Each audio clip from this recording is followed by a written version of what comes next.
ரோமர் அதிகாரம் 14. விசுவாசத்தில் பலவீனமுள்ளவனை சேர்த்து கொள்ளுங்கள், ஆனாலும் அவனுடைய மன ஐயங்களை குற்றமாய் நிர்ணயிக்காமல் இருங்கள்.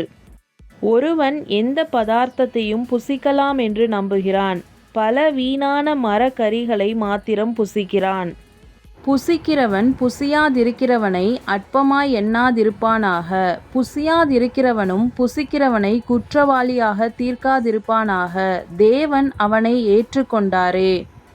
மற்றொருவனுடைய வேலைக்காரனை குற்றவாளியாக தீர்க்கிறதற்கு நீ யார்?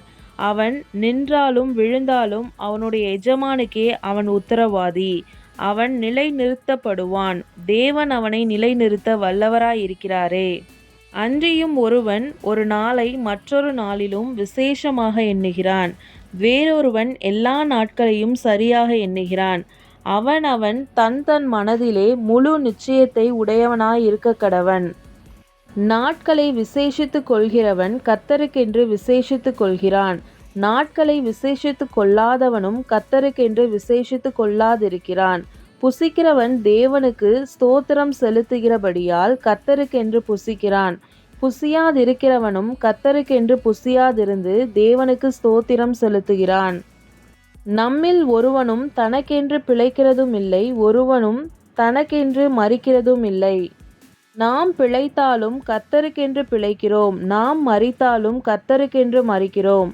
ஆகையால் பிழைத்தாலும் மரித்தாலும் நாம் கர்த்தருடையவர்களாய் இருக்கிறோம். கிறிஸ்துவும் மரித்தோர் மேலும் ஜீவனுள்ளோர் மேலும் ஆண்டவராய் இருக்கும் பொருட்டு மரித்தும் எழுந்தும் பிழைத்தும் இருக்கிறார்.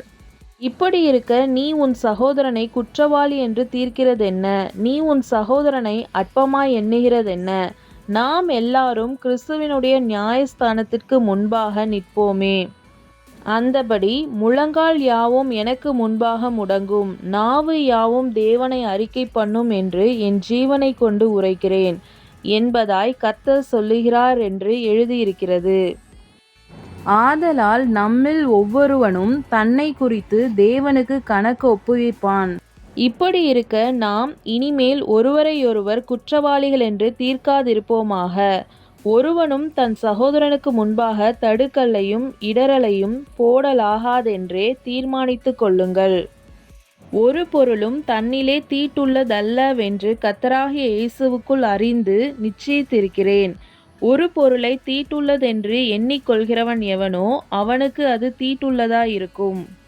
போஜனத்தினாலே உன் சகோதரனுக்கு விசனம் உண்டாக்கினால் நீ அன்பாய் நடக்கிறவன் அல்ல. அவனை உன் போஜனத்தினாலே கெடுக்காதே, கிறிஸ்து அவனுக்காக மரித்தாரே.